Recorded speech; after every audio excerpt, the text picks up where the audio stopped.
So ஒரு fan boy சம்பவம் பண்ணுறேன்டா அப்படின்னு சொல்லி ஒரு விஷயத்த பண்ணியிருக்காரு. கரண்டை கொலை பண்ணி வச்சிருக்காரு, கன்றாவியாக பண்ணி வச்சிருக்காரு, ஏன்டா பண்ண அப்படிங்கிற மாதிரி கேட்க வச்சிருக்காரு. இன்னும் எத்தனை வருஷத்துக்கு தான் வந்து யாரையாவது காப்பாற்றுறதே படமாக எடுத்து வைப்பீங்க? இது ஃபேன் பாய் சம்பவம் கிடையாது, இது ட்ரோலு. இன்னும் சொல்லப்போனால் ஷோ ரீலில் நீங்கள் வந்து பார்க்குற சீனை எடுத்து வச்சு பண்ணுறதுக்கு பேர். ஒருவேளை காம்படிஷனுக்கு விஜய் இல்லாமல் போனதுனாலையோ என்னவோ தெரியல, அவர் ரேஸில் இன்ட்ரெஸ்ட் காட்டினதுனாலையோ தெரியல, அவருக்கு படத்தில் இன்ட்ரெஸ்ட் இல்லை அப்படிங்கிறது ஒவ்வொரு படம் பார்க்கும்போது நல்லாவே தெரியுது.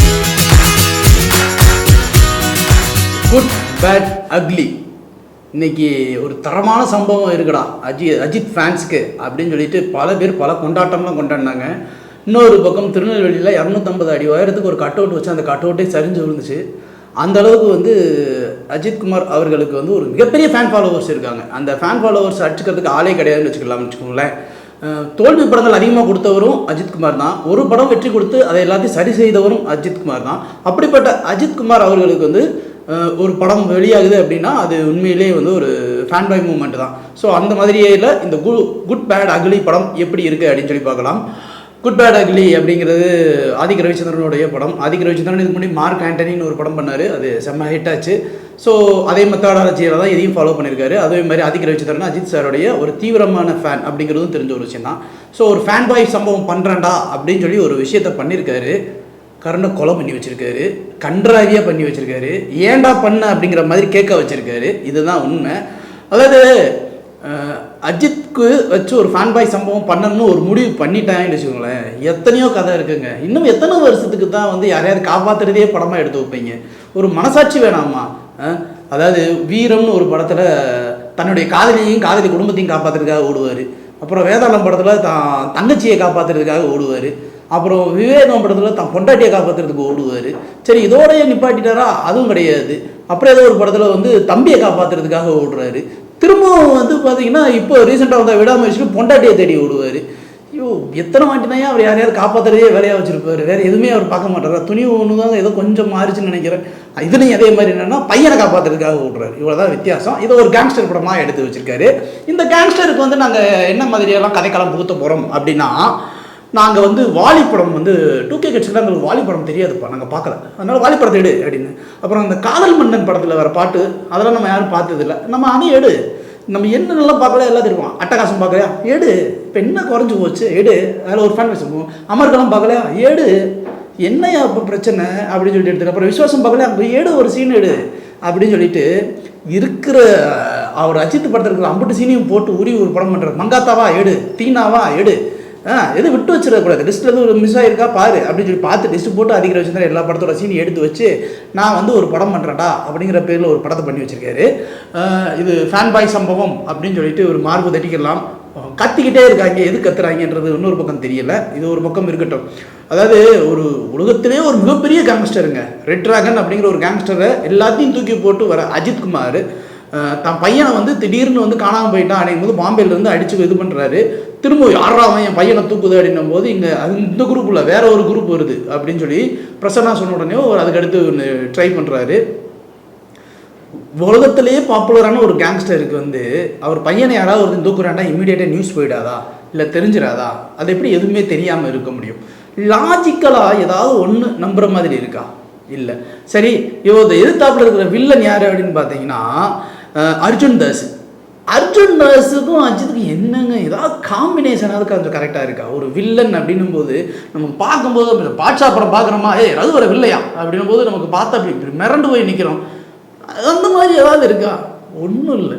இங்கே அர்ஜுன் தாஸை பார்த்தோன்னே நமக்கு வில்லனா காமெடியனாக இருக்காண்டா அப்படிங்கிற மாதிரி தான் தோணும். ஸோ ஒரு ஒரு ஒரு எப்படி சொல்கிறது, கரும்பு ஜூஸ் சாப்பிடும்போது ஜூஸ் நல்லா இருக்கா சக்கரை நல்லா இருக்குன்னு கேட்டால் எல்லோரும் ஜூஸ் நல்லா இருக்குன்னு சொல்லுவாங்க. சக்கையை கொண்டு போய் போட்டு வந்து இதாண்டா ஜூஸ்ன்னு சொல்கிற மாதிரி தானே கதை தான் இது.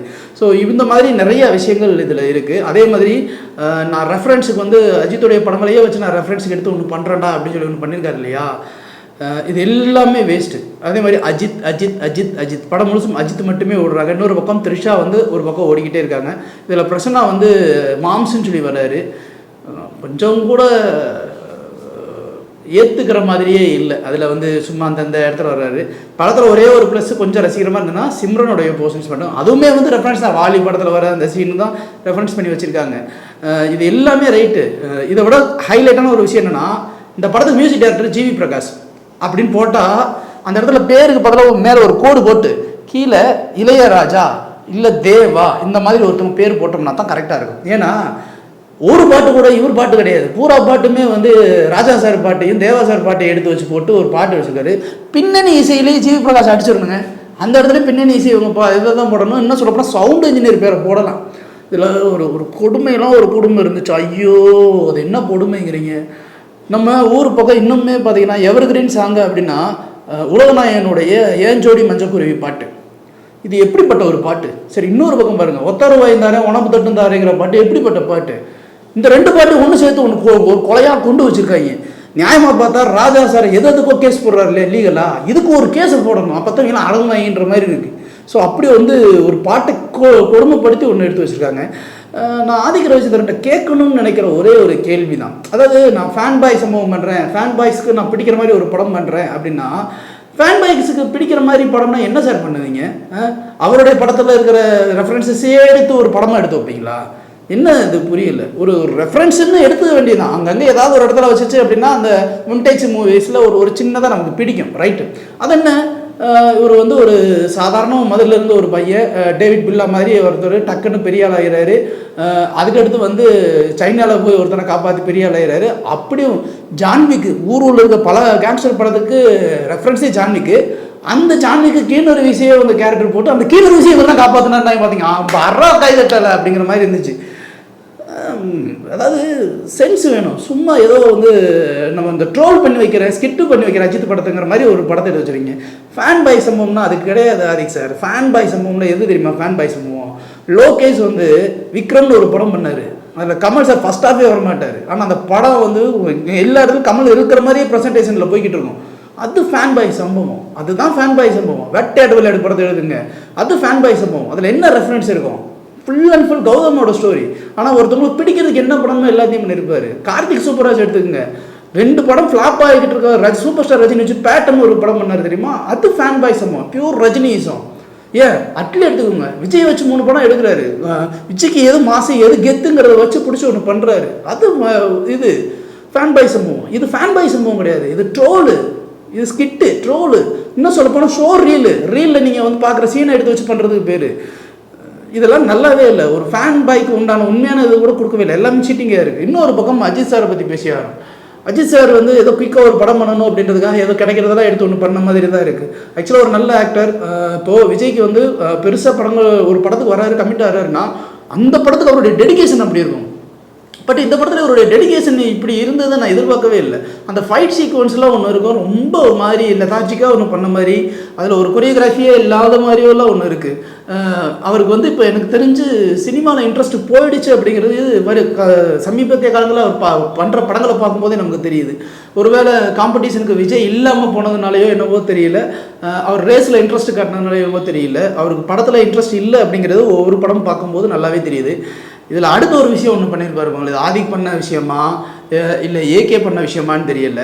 இந்த இன்டர்வல் பிளாக்ல ஒன்று வச்சுட்டு நண்பா ஐ ஆம் வெயிட்டிங் போட்டாண்டா விஜய் டயலாக அப்படின்னு சொல்லிட்டு அது ஒருத்தவங்க ஏதோ ஒன்று ஐ ஆம் வெயிட்டிங்னு ஒன்று பண்ணார். அது வந்து அவருக்கு ஆக்டாக இருந்துச்சு, நல்லா இருந்துச்சு, அது வந்து ஒரு கூஸ் பம்ப்ஸாக இருந்துச்சு. அதை விஜய் சேதுபதி அதையே பேசக்கூடாதுன்றதுனால அவர் ஸ்டைலில் ஒன்று மாற்றி நான் சொல்கிறது உனக்கு வேணால் பழசாக இருக்கலாம் ஆனாலும் நான் சொல்கிறேன் அப்படின்னு சொல்லி ஒரு விஷயத்த சொல்லும்போது அதை அக்செப்ட் பண்ணிக்கிற மாதிரி இருந்துச்சு. இது என்ன நண்பா ஐ ஆம் வெயிட்டிங் எதுக்கு? யாரை கவர் பண்ணுறதுக்கு? விஜய் ஃபேன்ஸி கவர் பண்ணி உள்ள உட்கார வைக்கிறதுக்கா?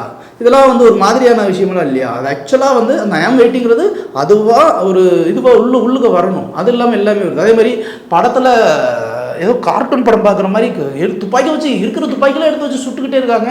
ஒரு பெரிய கேங்ஸ்டரு, ஆனால் அந்த கேங்ஸ்டருக்கு ஒரு பெரிய கேங்கே இல்லை சார். பாட்ஷா படத்தில் பின்னாடி ஒரு 5 பேர் இருப்பாங்க சார். இதில் அப்படி கூட எவ்வளவுமே இல்லை. 4 பேரும் 2 பேர் தான் நினைக்கிறேன். ஒரு பக்கம் பிரசன்னா, இன்னொரு பக்கம் சுனில், இன்னொரு பக்கம் பிரபு, இன்னொரு பக்கம் த்ரிஷா.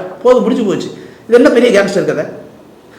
ஒரு படத்தை எவ்வளவுக்கு எவ்வளவு ஒரு மாதிரி இல்ட்ரீட் பண்ணி அந்த படத்தை வந்து ஃபேன்ஸ் கூட சும்மா நம்ம வந்து ஊன்னு கத்திக்கலாம். ஆனால் அடுத்த வழி பார்க்கும்போது என்னடா இது ஒன்றுமே இல்லை அப்படிங்கிற மாதிரி ஒரு படத்தை எடுத்து வச்சு வடகரி பண்ணி வச்சிருக்காரு ஆதிக் ரவிச்சந்திரன். எங்களை பொறுத்த வரைக்கும் இவர் இந்த படத்துக்கு குட் பேட் அக்லின்னு டைட்டில் வச்சதுக்கு பதிலாக குட் மேட் அக்லின்னு வச்சிருந்துருக்கலாம். ஏன்னா அப்படி ஒரு பைத்தியகாரத்தனமான ஒரு படமாக தான் இந்த படத்தை எடுத்து வச்சிருக்காங்க. Like, share and subscribe. Subscribe பண்ணாதவங்க இப்பவே சப்ஸ்கிரைப் பண்ணிருங்க. எங்களோட அப்டேட்ஸ் உங்களுக்கு வரணும்னா பெல் பட்டனை பிரஸ் பண்ணுங்க.